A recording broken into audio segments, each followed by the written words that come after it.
पश्चिम बंगाल में 152 सीटों पर इलेक्शन कैंपेन अब आखिरी चरण में है। कल शाम 5 बजे प्रचार खत्म हो जाएगा। इलेक्शन कमीशन ने फर्स्ट फेज की वोटिंग के लिए तैयारियां पूरी कर ली हैं। आखिर वक्त में राजनीतिक पार्टियां भी पूरी ताकत लगा रही हैं। आज तृणमूल कांग्रेस की तरफ से ममता बनर्जी और अभिषेक बनर्जी की रैलियां हुई, लेकिन बीजेपी के बड़े बड़े नेताओं की पूरी फौज आज मैदान में थी। राजनाथ सिंह, नितिन नवीन, जेपी नड्डा, योगी आदित्यनाथ और हेमंता बिस्वा शर्मा समेत तमाम नेताओं की रैलियां और रूट शो हुए।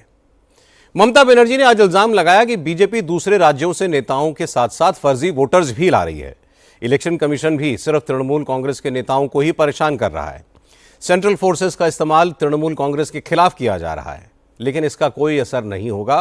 बंगाल की जनता बीजेपी को सबक सिखाएगी। जवाब में योगी आदित्यनाथ ने कहा कि ममता कितना भी दुष्प्रचार कर ले, लेकिन बंगाल के लोग अब ममता की बातों में आने वाले नहीं हैं। राजनाथ सिंह ने दावा किया कि बंगाल में बीजेपी की जीत तय है। हो सकता है बीजेपी को 2/3 बहुमत मिले। हेमंता ने भी कहा कि अब बंगाल में हिंदुओं पर अत्याचार खत्म होने वाला है, घुसपैठियों की शामत आने वाली है। तृणमूल कांग्रेस और बीजेपी के नेताओं के बीच जमकर जुबानी जंग हुई, लेकिन सबसे ज्यादा चर्चा में रहे योगी आदित्यनाथ।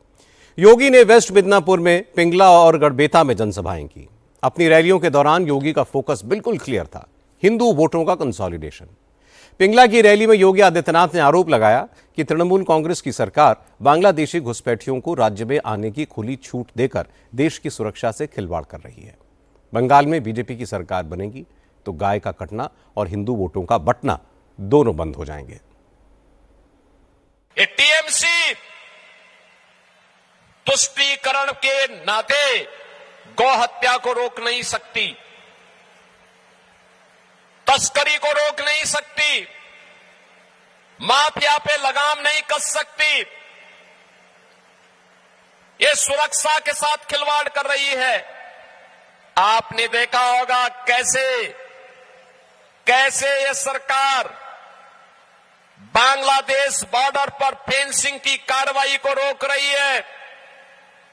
आपने 2022 में देखा होगा कैसे टीएमसी के गुंडों ने जनजातीय समुदाय पर अत्याचार किया था, और इस सब के बावजूद पिछले 15 वर्षों में ममता दीदी के नेतृत्व में जिस प्रकार की अराजकता, गुंडागिर्दी, माफियागिरी आज बंगाल की धरती पर देखने को मिल रहा है।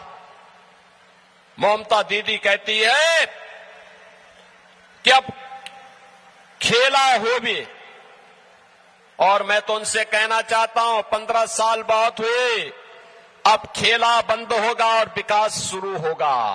हमें इस बात को तय करना होगा।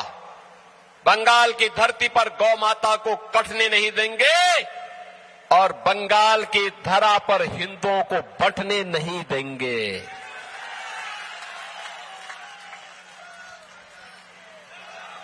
एक भारत श्रेष्ठ भारत का उदाहरण प्रस्तुत करेंगे। योगी आदित्यनाथ ने ममता बनर्जी के 15 साल के शासन को दंगे, करप्शन और माफिया का दौर बताया। योगी ने कहा कि ममता बनर्जी सिर्फ तुष्टीकरण में यकीन रखती हैं, इसलिए उन्हें जय श्री राम का नारा भी बुरा लगता है। ममता के राज में गरीबों की जमीनों पर कब्जे हुए, गरीबों के हक का पैसा तृणमूल कांग्रेस के नेताओं ने हड़पा। यह सब तभी बंद होगा जब बंगाल में डबल इंजन की सरकार बनेगी। 15 वर्षों में टीएमसी ने जो बंगाल कभी भारत की अर्थव्यवस्था का ग्रोथ इंजन था, उस ग्रोथ इंजन को इन्होंने कंगाल बना करके रख दिया है। आज बंगाल बेहाल है। पिछले 15 वर्षों में 7,000 से अधिक बड़े उद्योग बंद हुए हैं। बंगाल में एमएसएमई यूनिट 18,000 से अधिक बंद हुए हैं। 30 लाख से अधिक नौजवान बेरोजगार हुआ है। अन्नदाता किसान को उसकी उपज का दाम नहीं मिल रहा है। आलू उत्पादन करने वाला किसान बेहाल है। चावल की में लगातार गिरावट है। मछली उत्पादन में भी लगातार गिरावट है। ये बंगाल की वर्तमान की बदहाल स्थिति वर्तमान में, नौजवान परेशान, अन्नदाता किसान हताश और निराश है। उद्योग धंधे चौपट हो रहे हैं और टीएमसी की सरकार तुष्टीकरण में लगी हुई है।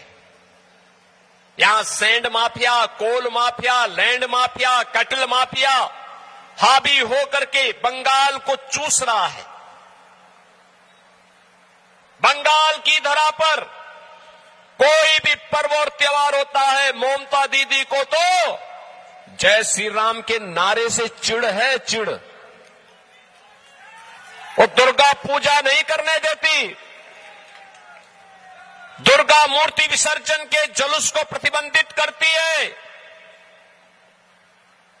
उपद्रव, उत्सव के पहले उपद्रव हो जाता है, शोभा यात्रा पर पथराव होता है, न बेटी सुरक्षित है, न व्यापारी सुरक्षित है। और मैं इसीलिए आप सबसे कहने के लिए आया हूं, ये जो दंगाई हैं, ये जो गौ कसी करने वाले हैं, वनवासियों की और जनजातियों की संपत्ति को हड़पने वाले हैं, अनुसूचित जाति पर अत्याचार करने वाले टीएमसी के गुंडे हैं, इनका उपचार केवल डबल इंजन की भाजपा सरकार हो सकती है, डबल इंजन की भाजपा सरकार।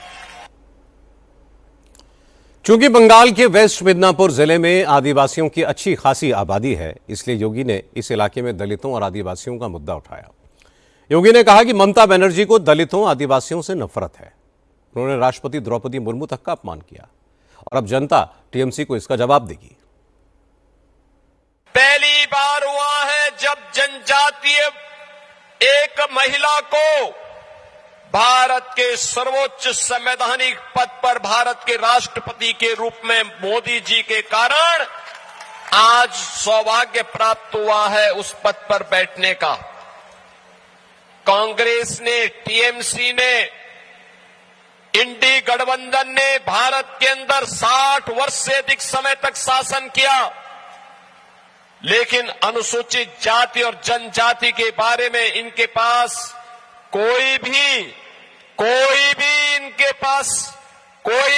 पास अपना कोई एजेंडा नहीं था। इन लोगों ने जनजाति के बारे में, अनुसूचित जाति के बारे में कभी नहीं सोचा, लेकिन ये लोग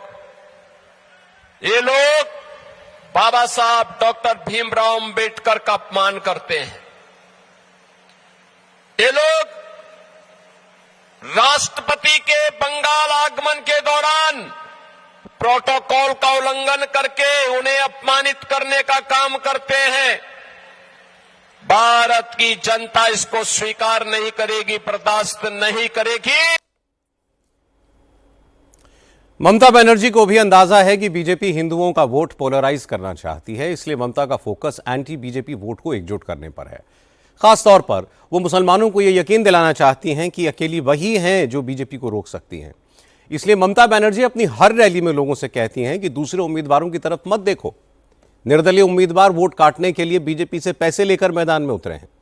बीरभूम में हुमायूं कबीर का नाम लिए बगैर ममता ने कहा कि जो लोग मुसलमानों को बहकाने की कोशिश कर रहे हैं वो बीजेपी के एजेंट हैं, कौम के गद्दार हैं। ममता ने जनता से अपील की कि ऐसे गद्दारों को ठीक से सबक सिखाएं। আমি আপনাদের সকলকে বলবো এবারের ইলেকশনটা একটু গুরুত্বভাবে দেখুন। এখানে আমি শুনেছি কেউ কেউ টাকা নিয়ে বিজেপির কাছ থেকে ইন্ডিপেন্ডেন্ট দাঁড়িয়েছে। মনে রাখবেন, যুদ্ধে ধর্মকে বিক্রি করা যায় না, জাতিকেও বিক্রি করা যায় না। কেউ তার নিজের পকেটে টাকা নেবে বলে পার্টিকে বিক্রি করবে, ধর্মকে বিক্রি করবে, জাতিকে বিক্রি করবে। নির্দলের কোনো জাত নেই, যার কোনো দল নেই, সেটা হচ্ছে নির্দল। আমার ওখানেও মালদা মুর্শিদাবাদ থেকে লড়তে পাঠিয়েছে এই গদ্দাররা। যারা কমিউনিটির সাথে বিক্রি করে তাদের কোনোদিনও ক্ষমা করবেন না। আগামী দিনও হবে। আজকের লড়াইটা বিজেপির বিরুদ্ধে। গত দুদিন আগে লোকসভায় বিজেপিকে আমরা পরাস্ত করেছি। এবারেও মনে রাখবেন, এই 26-এই বাংলা জিতে দিল্লি থেকে বিজেপিকে হাঁটাবো। এটা আমাদের অঙ্গীকার, এটা আমাদের শপথ, এটা আমাদের প্রতিশ্রুতি। ममता बनर्जी ने कहा कि युद्ध में जाति धर्म कुछ नहीं चलता। जो लोग लड़ाई के दौरान जाति धर्म को बेचते हैं उन्हें समाज कभी माफ नहीं करता। उन्होंने जनता से अपील की कि वो भी ऐसे लोगों को माफ ना करें। असल में ममता का इशारा अलग पार्टी बनाकर चुनाव लड़ रहे हुमायूं कबीर की तरफ था, जो पहले टीएमसी में ही थे। ममता बनर्जी ने यह भी कहा कि इस बार चुनाव में बीजेपी से सीधी लड़ाई है। जिस तरह लोकसभा में संविधान संशोधन बिल पर विपक्ष ने बीजेपी को हराया, उसी तरह विधानसभा चुनाव में भी बीजेपी को सबक सिखाएंगे। क्योंकि बंगाल के पहले राउंड की ज्यादातर सीटें नॉर्थ बंगाल में हैं, जो असम के बहुत करीब है। ऐतिहासिक और सांस्कृतिक रूप से बंगाल के इस हिस्से का असम से एक नजदीकी संबंध रहा है। इसलिए नॉर्थ बंगाल में असम के मुख्यमंत्री हेमंता बिस्वा शर्मा लगातार प्रचार कर रहे हैं। आज हेमंता ने सिलीगुड़ी में एक रैली की और वहां उन्होंने कहा कि बंगाल के लोग समझ चुके हैं कि ममता बनर्जी को मुगलों से प्रेम है, हिंदुओं से नफरत है, और इसलिए इस बार बंगाल के हिंदू ममता के चक्कर में नहीं फंसेंगे। 200 से भी ज्यादा सीट लेके आएगा। हाँ ठीक है, 200 सीट से भी ज्यादा सीट मिलेगा इस बार। ममता दीदी बाबर, हुमायूं और औरंगजेब को प्यार करते हैं, प्रभु श्री राम को नफरत करते हैं, बस इसीलिए मदरसा होते हैं। लेकिन हमारा जो देश का संस्कृति है, इसको बसाने का कुछ काम नहीं होते हैं। ममता दी जिसका नाम काटा है, जिसका पेट में भोग है, वो ही नहीं आ रहा है, तो ममता दी क्यों आ रहा है? तो एसआईआर का विरोध बांग्लादेश में होना चाहिए, एसआईआर का विरोध पश्चिम बांग्ला में होना नहीं चाहिए। हालांकि ममता बनर्जी ने न तो योगी के इल्जाम का जवाब दिया, न हेमंता के आरोप का। बीरभूम की रैली में ममता बनर्जी ने सीधे प्रधानमंत्री मोदी को निशाने पर लिया।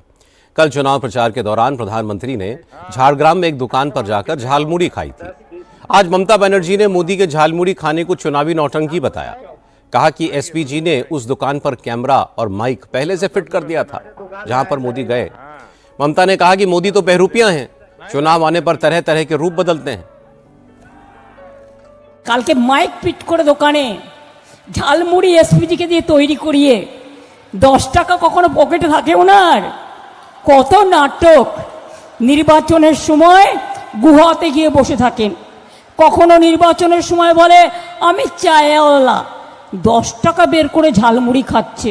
বুঝুন, সেই ঝালমুড়িটাও নিজেদেরই তৈরি করা। আর যদি তৈরি করা না হবে তাহলে দোকানে ক্যামেরা ফিট আগের থেকে ছিল কি করে? জিজ্ঞাসা করুন। সব নাটক মানুষ বোঝে না। যেখানে মিটিং করে রেলে করে লোক নিয়ে আসে, বাইরে থেকে লোক নিয়ে আসে, নিয়ে এসে মিছিল মিটিং করে। কোনো একটা এজেন্ট দেওয়ার ক্ষমতা নেই, বাইরের এজেন্সিকে দিয়ে আর ভাবছে প্রশাসনকে চাপ দিয়ে। এখন যেহেতু ইলেকশন, মনে রাখবেন আগামী 3 সপ্তাহ বাদে তৃণমূল কংগ্রেস সরকারই আসছে এবং তারাই আসবে। ममता बनर्जी ने कहा कि मोदी हर चुनाव में नई नौटंकी करते हैं। चुनाव होता है तो जाकर गुफा में बैठ जाते हैं, तपस्या करने का नाटक करते हैं, वोट लेने के लिए खुद को चाय वाला बताते हैं, मीटिंग में बाहर से ला ला कर भीड़ जुटाते हैं, बाहरी एजेंसियों से विपक्षी दलों पर दबाव बनाते हैं। हालांकि ममता ने यह भी कहा कि 4 मई को बीजेपी का सारा नाटक फेल हो जाएगा, तृणमूल कांग्रेस फिर सत्ता में आएगी।